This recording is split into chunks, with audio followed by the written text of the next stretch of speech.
আসসালামু আলাইকুম। কৃষির নতুন আরেকটি অধ্যায় শুরু করলাম। যেহেতু বর্ষার মৌসুম চলে আসছে, তো এবার আর অধ্যায়তে থাকছে আমাদের কুল গাছ। অর্থাৎ এটা হচ্ছে আপনার 12 মাসি কুল। গত বছর আমরা দেখছি 12 মাসি কুলটা বেশ ভাইরাল হয়ে গেছে, এটা সাতক্ষীরা অঞ্চলে প্রচুর পরিমাণে হয়েছে। তো এবছরও আমরা সেই উদ্দেশ্য নিয়ে খেতে লাগিয়ে ফেলছি 12 মাসি কুল। তো আশা করা যায় আমাদের এটাও ভালো হবে। তো বন্ধুরা, আপনারা এই বর্ষার মৌসুমে কিছু কিছু গাছ লাগান, আর আমার এই বাগান যাতে ভালো হয় অবশ্যই দোয়া রাখবেন আমার বাগানের জন্য। আর আশা করছি আমাদের কুল বাগানও ভালো হবে। তো বন্ধুরা, আজকের ভিডিও এ পর্যন্ত।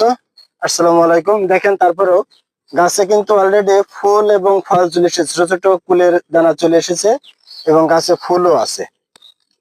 গাছগুলো এখন লাগিয়ে এতে খুঁটি দিয়ে দিতে হবে, তাহলে একেবারে হয়ে যাবে। তো বন্ধুরা, আশা করি আপনারাও কিছু কিছু গাছ লাগাবেন। তো আজকের ভিডিও পর্যন্ত। আসসালামু আলাইকুম।